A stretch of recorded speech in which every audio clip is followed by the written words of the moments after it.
our first, I think, episode might work. Maybe I'll come up with some, if you have suggestions, Sure. seminar, weekly seminar, whatever, of healthy care. We are working with Tales of the Cocktail to bring you information about, mental health and emotional health and well-being throughout this time that we are all in. My name is Laura Green. Today with me, I have DJ Watson. Hey, buddy. Hello, everybody. Hello. Happy to have you. So taking you all through a little bit, hold on, I need to quit my mail so it doesn't make any sound anymore. A little bit about what today is going to look like. We are talking about coping mechanisms and substance use. A few things to note as we start today is this is not therapy, nor is it a replacement for therapy. This is education, and this is mental health education, and it's an opportunity to learn a little bit more about how our brains and coping and behavior works while you are moving through this time and staying in your home and readjusting to what it means to exist right now. In the next 45 minutes, we will be discussing coping mechanisms and substance use. Due to the nature of these topics and compounded with the current environment that we're all living in right now, you might experience some feelings that are uncomfortable as you reflect on your personal experience. Just know that this is totally normal. Like feelings and emotions are normal. They're our friends. They're essentially data points to tell us kind of how we are existing and living in that moment. If you do feel some feelings, take a moment to acknowledge what they are. Take note, maybe even write them down and make a note of like, I felt especially angry or defensive at this time. What did DJ say that made me? It's probably gonna be. Let's be honest. That's my personal DJ say that made me feel that way. But throughout this presentation, you might feel feelings like regret if we're talking about coping mechanisms that maybe are maladaptive or unhelpful to your progression in your life. So regret or maybe guilt or sadness. You might feel a little bit stressed out, and all of that is normal and totally okay. And think of this also as an opportunity to practice kindness and forgiveness for yourself of, maybe engaging in behavior that you realize now wasn't super awesome or super helpful for you. Take this time right now to think like, oh, cool, that is something I did. I forgive myself. And now I'm going to try to move forward the best I can, behaving and coping in a way that is going to be the best for me in my life. Ultimately, what we hope is that you can take this information and feel empowered to safely make the changes you need to make for yourself. So taking this information, doing what you can to apply them to your life the best you can, and, move forward and just do your best. Throughout this episode, we will be checking in with you with a series of polls. This whole, I was going to say internet thing, but this whole sort of virtual, the internet's not new, but the virtual meeting space is a little bit new for all of us. Me, DJ, Tales, everybody at home who's tuning in right now. So I know for me, it's hard and admittedly a little daunting to know that I don't have like an energy in the room to make sure that everybody's doing okay. So these polls are going to help us to check in with you and make sure that you're good and feeling good and safe and happy and as healthy as you can be right now. Yes, the polls are anonymous, so I'm not going to see if my mom was here, Mom, you're stressed out. I'm not going to be able to see that. This is more to get a general glimpse as to how the folks who are watching are feeling. So I think we should see one popping up right now. Also, the Tales team, if you look in your chat section on the right-hand side of your screen, you'll see that, the poll is up. Great.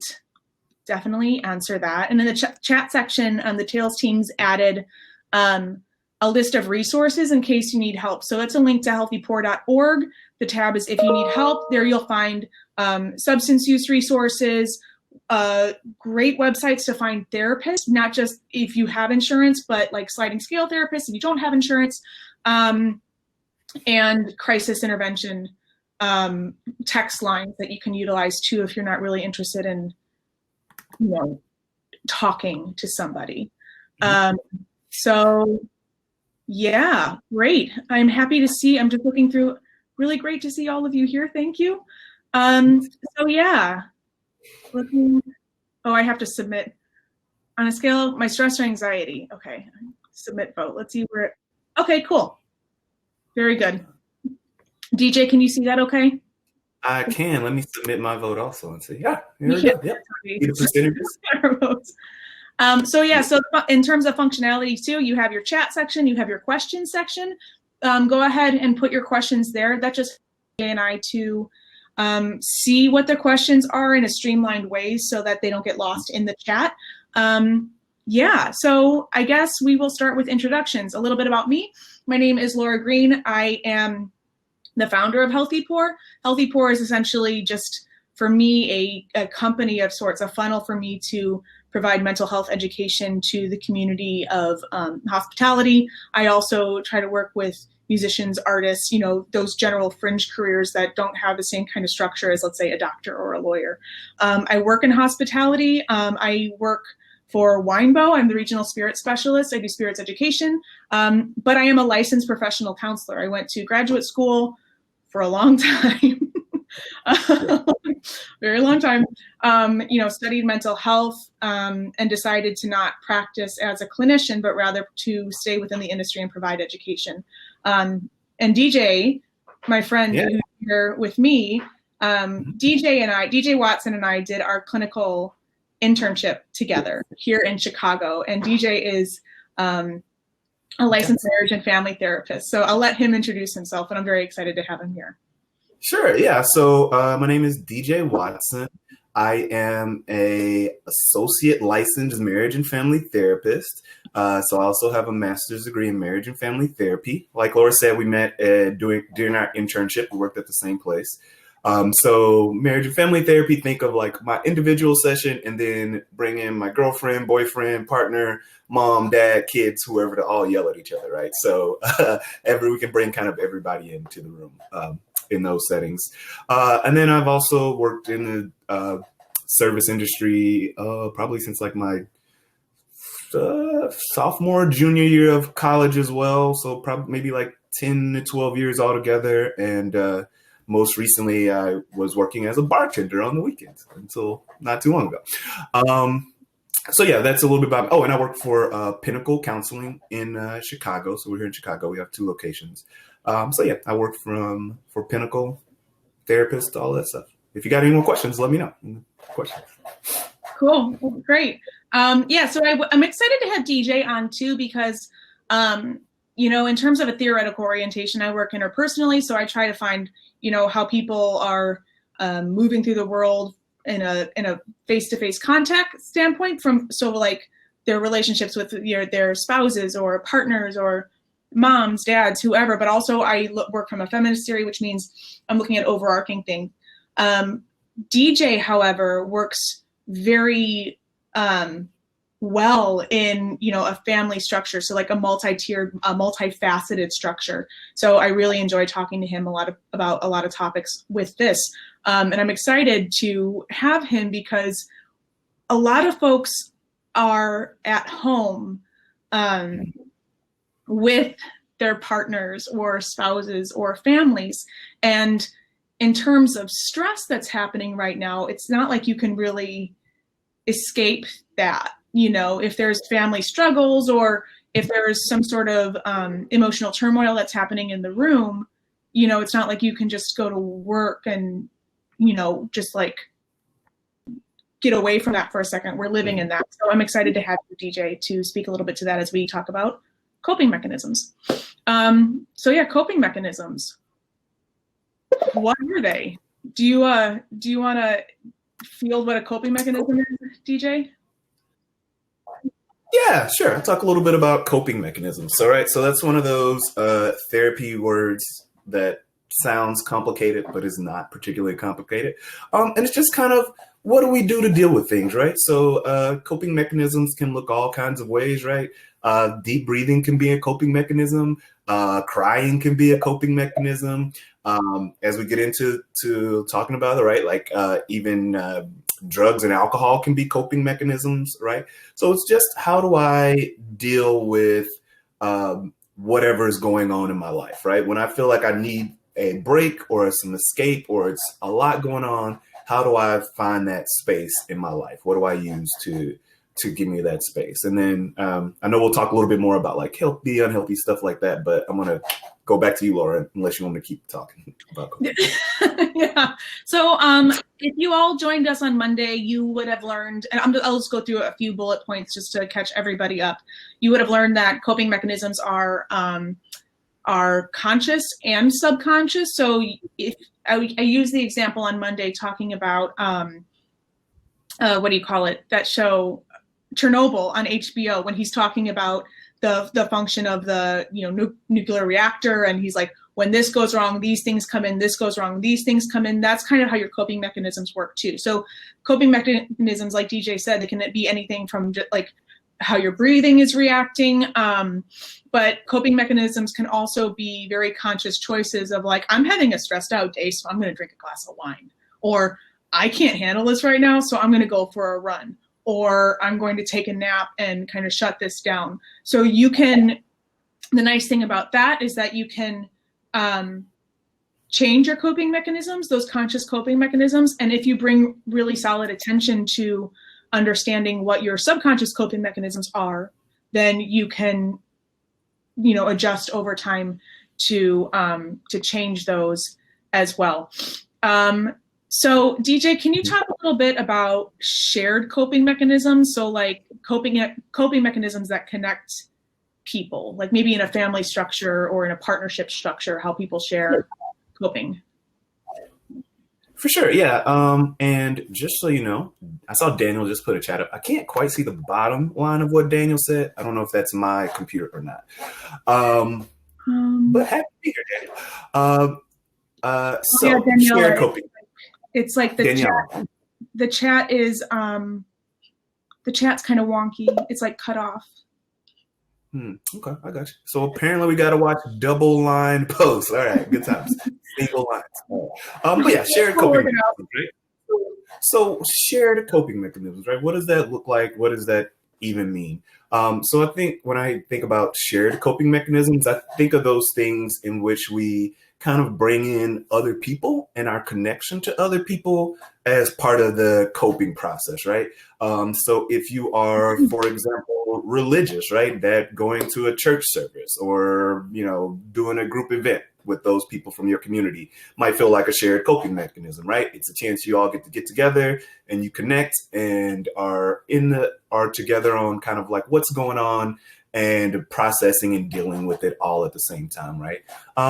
At home, that can look different, right? It might be, we're going to have like a board game night to talk about all of the stress that is going on, right? We might do a Zoom and a family chat and talk with grandma or our other cousins or our family, right? So just shared coping mechanisms, right? I think are what Laura's talking to is kind of like bringing in other people, right? Because especially in the mental health field, it's really important.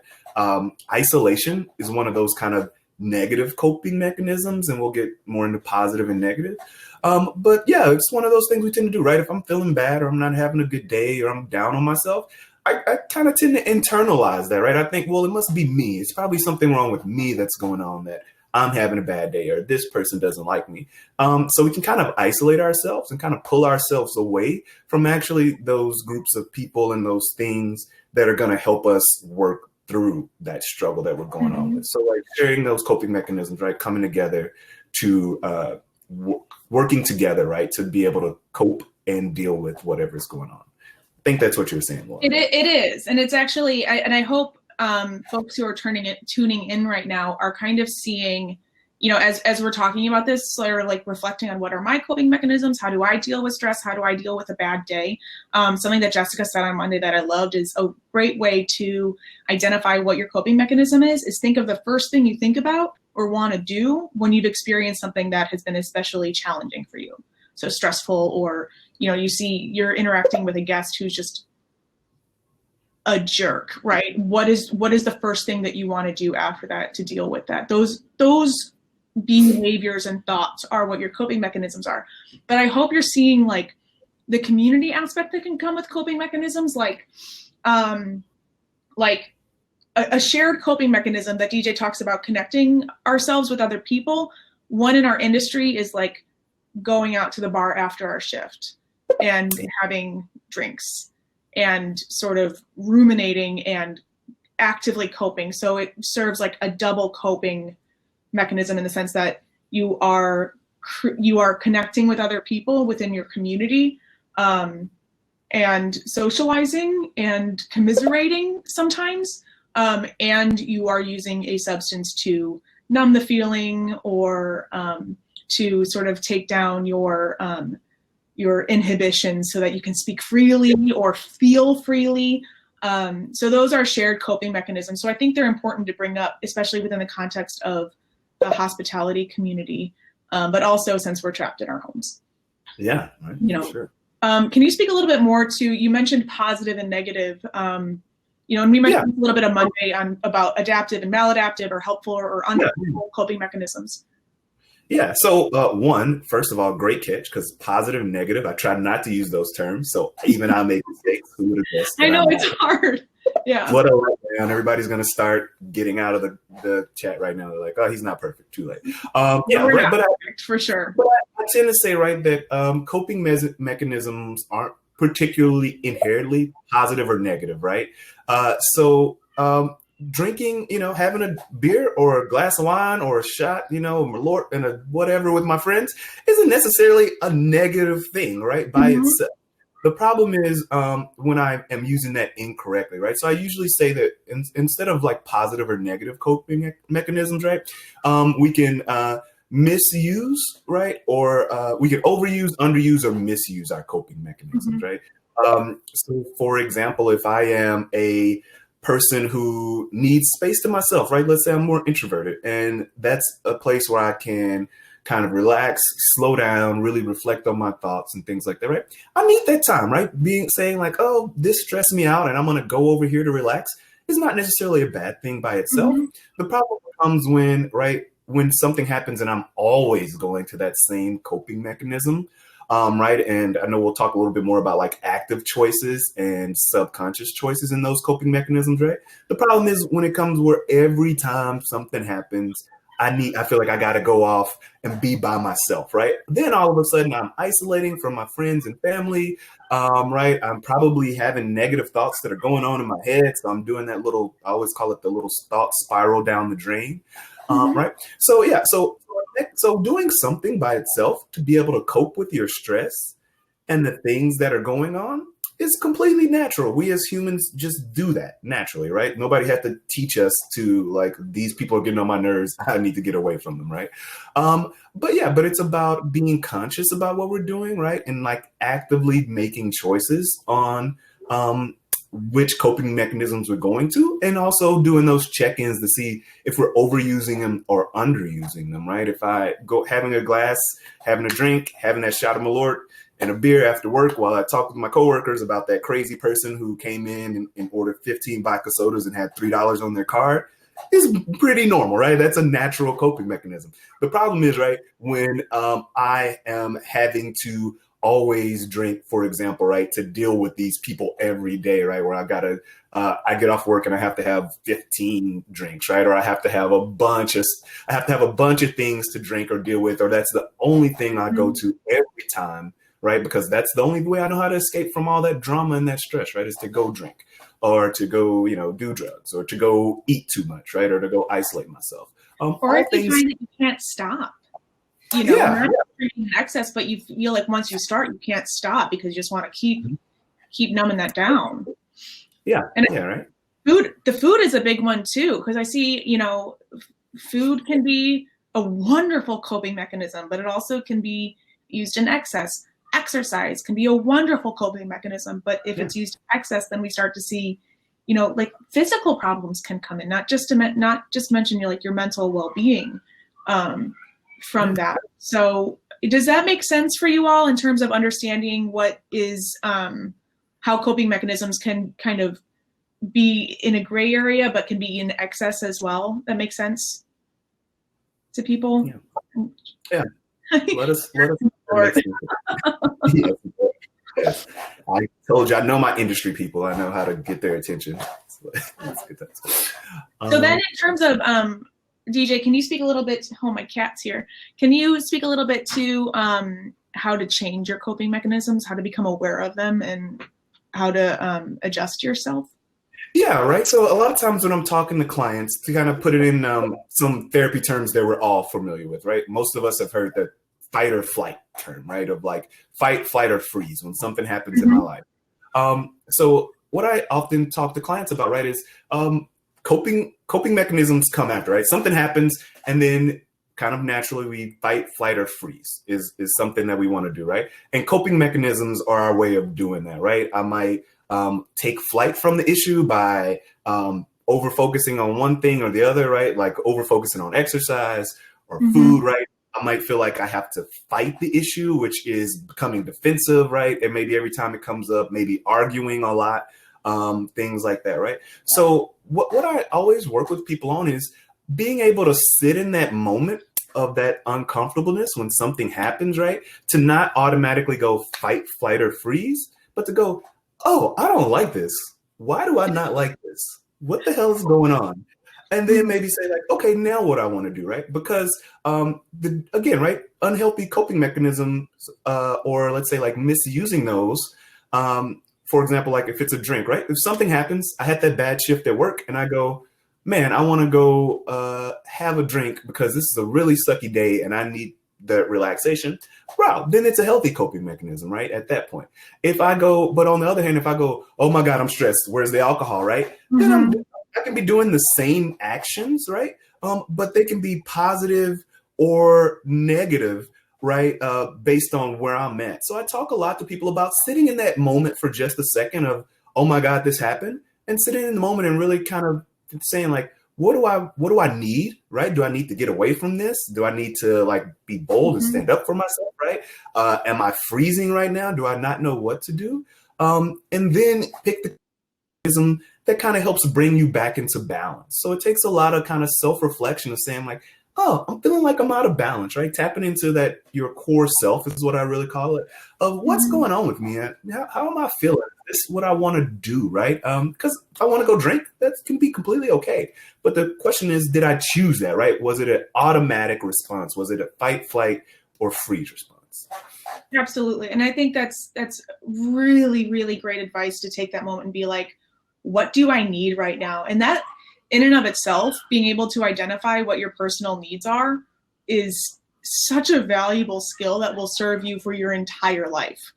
And just taking that moment to be like, I understand that I'm going to drink this beer because I'm using it as a coping mechanism. And I'm going to engage in this.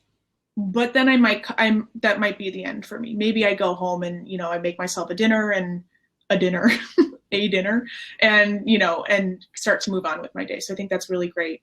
I think that's great advice. And I think this is a nice segue into talking about substance use issues and substance misuse. Something I try to stay away from is saying substance abuse, because I think that there's already enough, it's so easy to misunderstand because there's, people talk about alcoholism and people talk about substance abuse and substance use issues and what do all these different things mean. So I'll just take a moment to talk about kind of what those differences are. Alcoholism, well, I'll start with substance misuse issues. So like substance misuse or substance use issues are when you are essentially misusing a subject. So you're not drinking it necessarily to enjoy the flavor of it, or once you start enjoying the flavor of it, you keep drinking until you black out, or it stops you from, being able to complete tasks that you were expected to do, or it's causing interpersonal problems in your relationships, or it's causing issues at work. or school, any of those things that if you wake up the next morning feeling guilty about it, then there's a problem there. Where alcoholism as like a disease starts coming in is when your body is like physically dependent on it. So you wake up shaking because your body is being depleted of alcohol and you need to kind of re-up that. So there's a mental dependency that comes, it's a behavioral dependency, but then there's also physical dependency. I want to say too, as we talk about substance use issues, especially with alcohol, if you feel like you have an issue with alcohol, in the resources section in the on Healthy Pour, you'll find a helpline to call. If you think that you need to cut back on alcohol, you need to talk to a doctor or your therapist or somebody, because going cold turkey on that can be incredibly dangerous. It can lead to like seizures, death, heart issues. So, being mindful as we talk about alcohol. I think there's a common misconception that like detoxing from heroin is, the worst. And does it suck? Yeah, but going cold turkey on alcohol is really, really, really dangerous. So that's something to definitely talk to your doctor about if you feel like you're starting to have a real hard dependency problem, or you even just want to cut back a little bit. It's nice to bring professionals in to help you through that.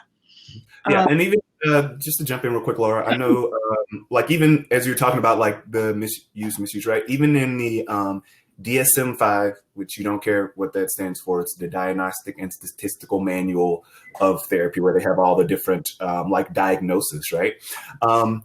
Even inside of it, there we go, man.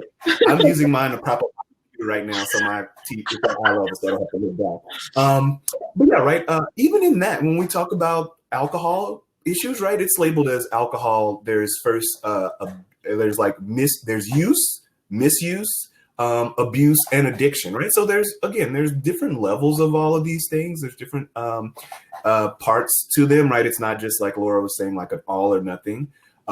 And then, I just want to jump in with that as you were kind of talking about figuring out what that spectrum, right? That even therapists and counselors and doctors also understand that there's a spectrum, right? And it can be, which can make it really hard to figure out where I'm at, because I always can compare myself to somebody else and feel like I'm going to be doing good or doing not so good. Yeah, and I think a really solid gauge that I try to use, when talking about this is that guilt factor. Like,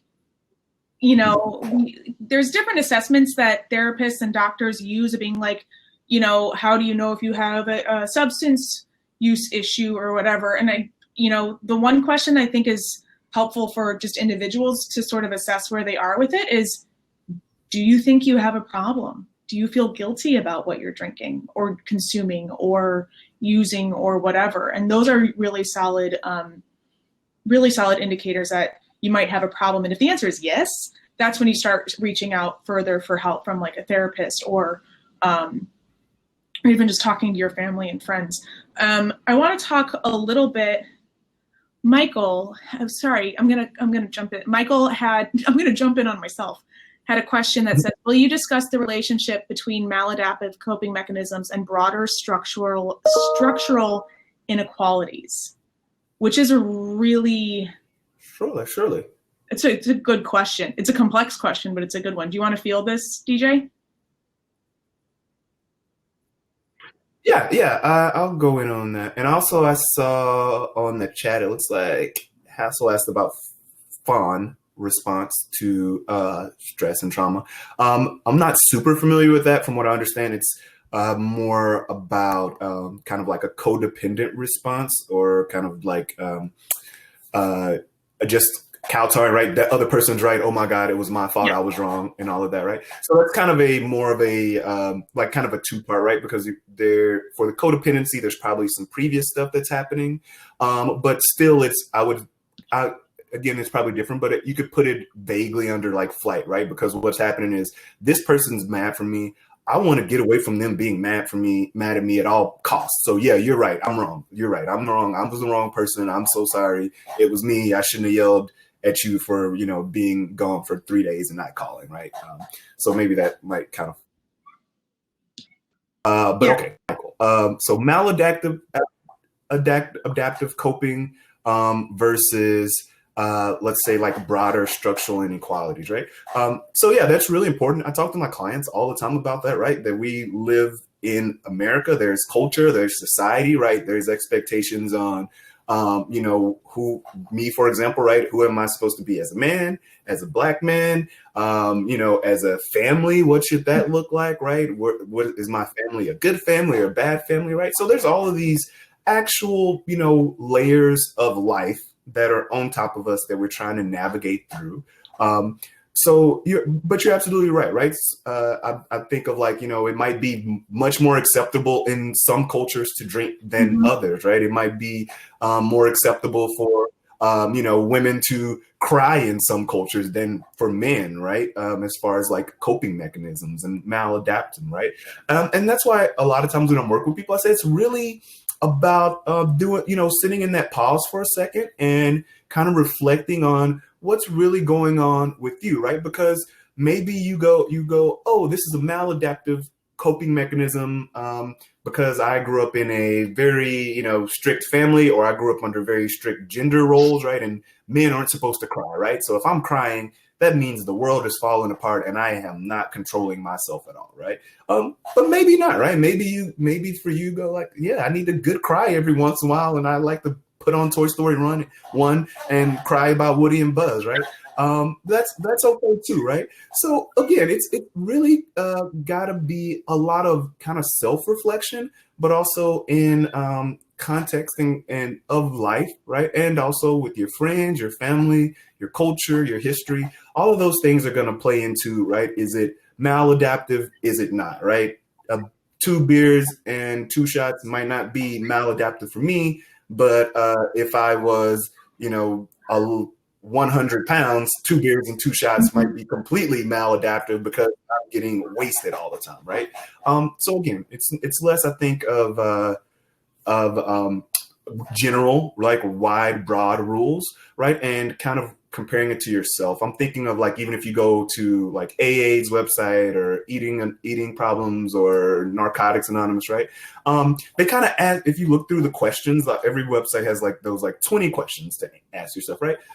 It's not do you drink or do you not drink, right? It's how do you feel when you drink, right? Do I drink and I feel, bad afterwards, right? So again, even in those contexts, it takes a lot of kind of self-reflection, which is really hard, to be honest with yourself, sometimes in those ways, again, because of all the baggage we carry, cultural history, family, all of these things that have, shaped our ideas and our opinions.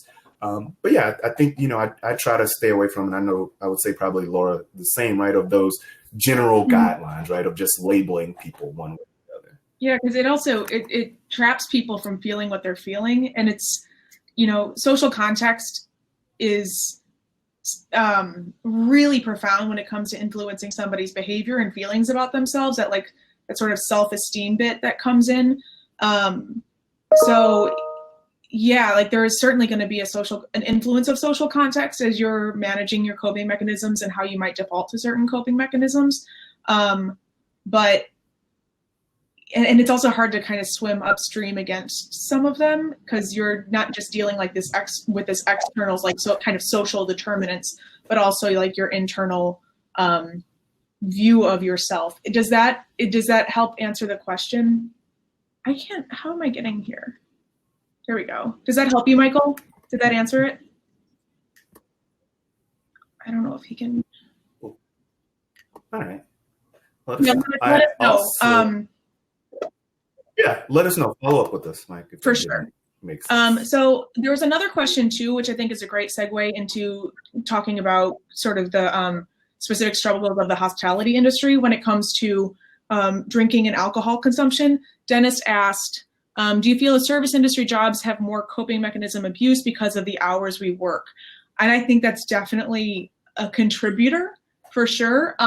So if you look at hospitality in general, there's cultural rules that we abide by. Those rules are, for example,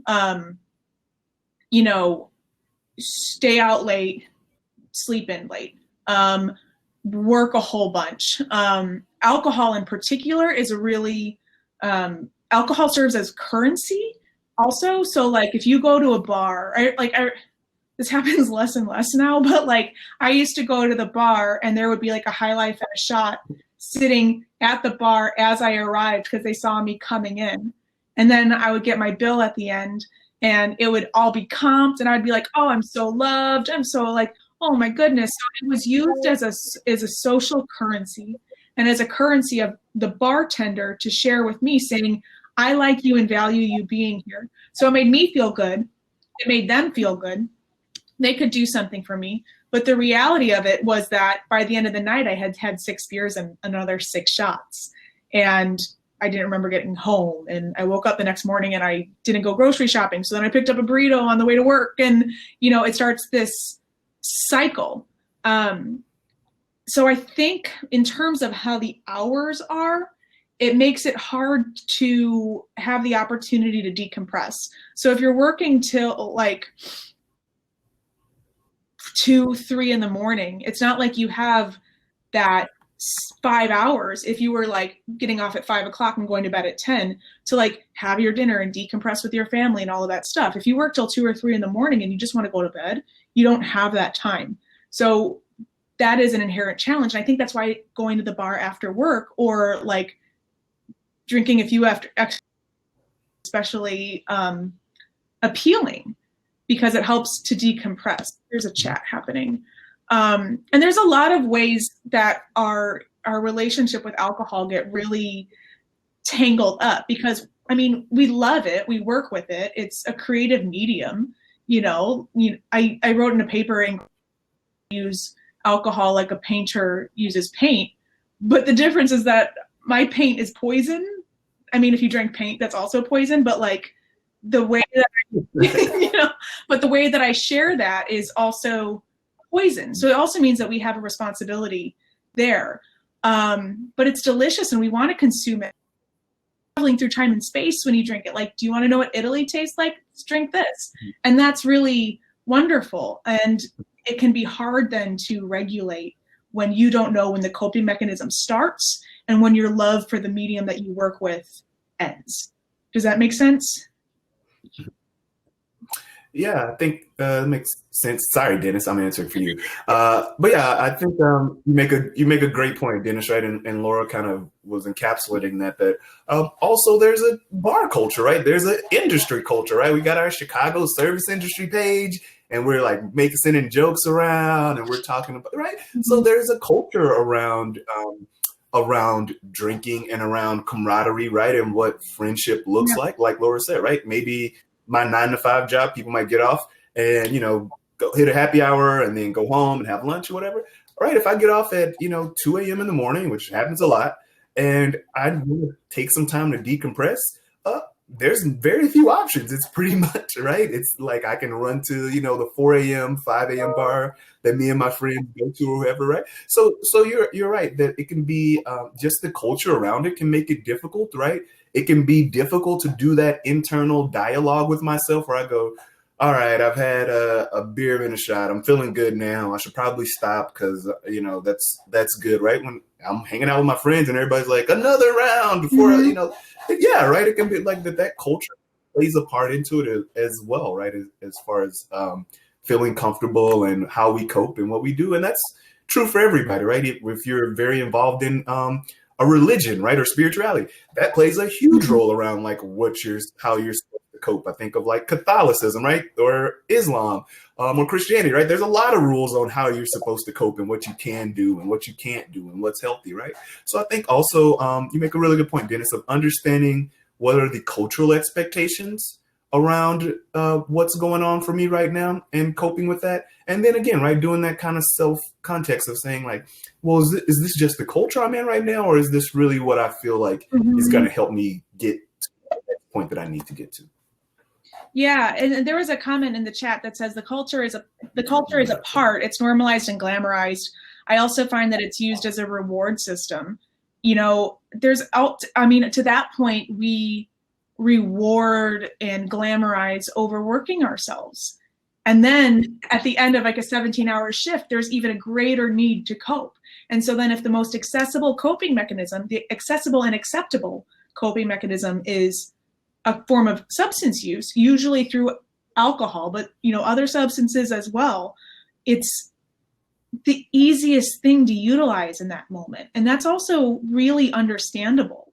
Like if it's easily accessible and it helps you in that moment, it's understandable that that's something that you're going to be drawn to and engage in. But again, it's assessing in your long-term health and your mental health and how that looks the next day and the day after and the day after that. Is that something that you want to, continue on with?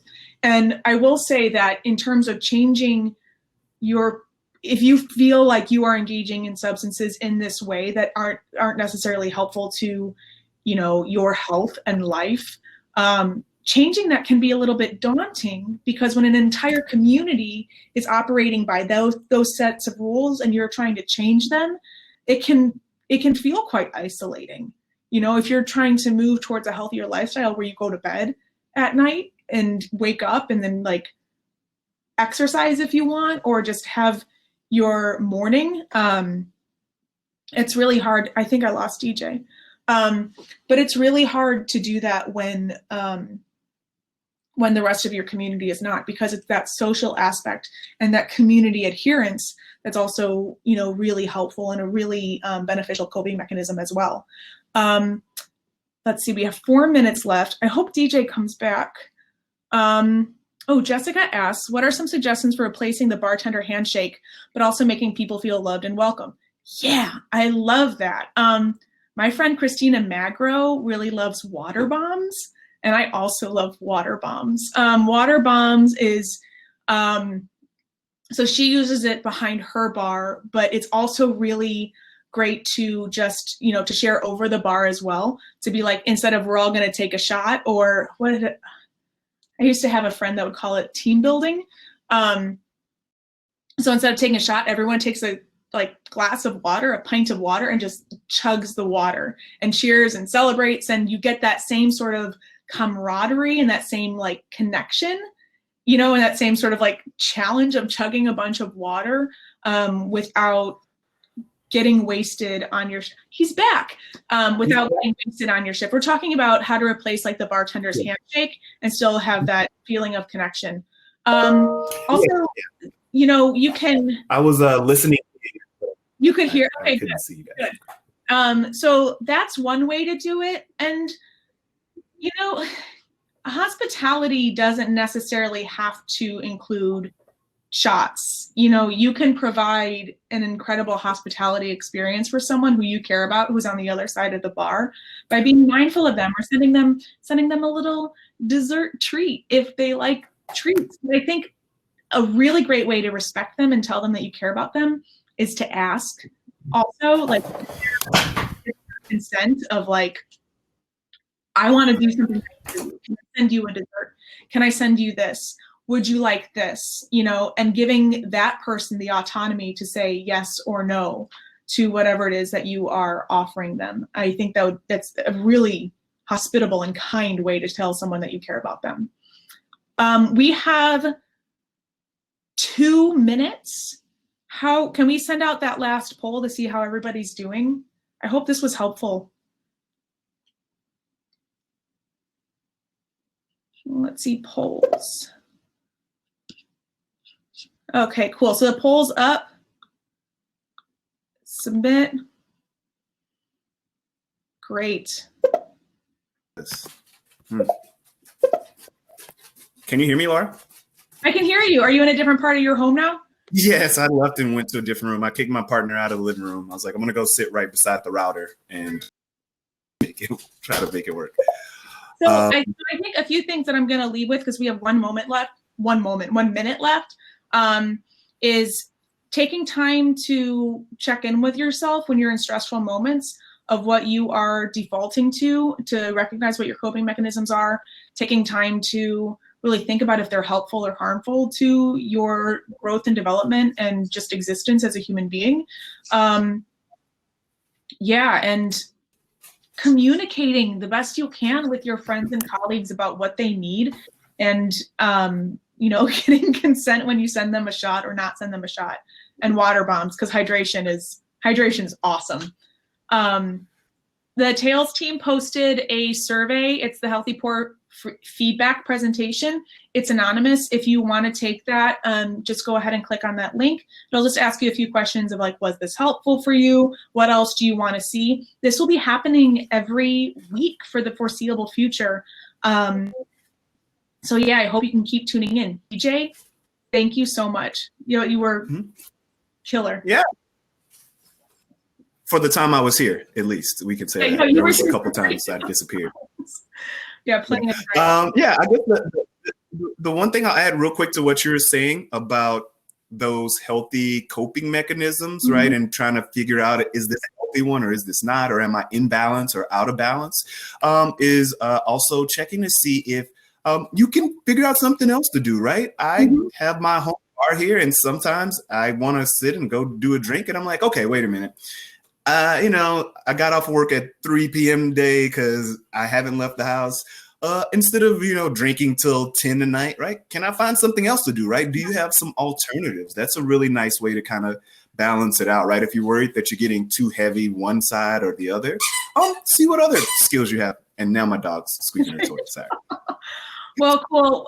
We will let everybody go. Thank you so much for tuning in. We will see you next week. I hope. Tell your friends. This will also be up as a recording so you can share with people.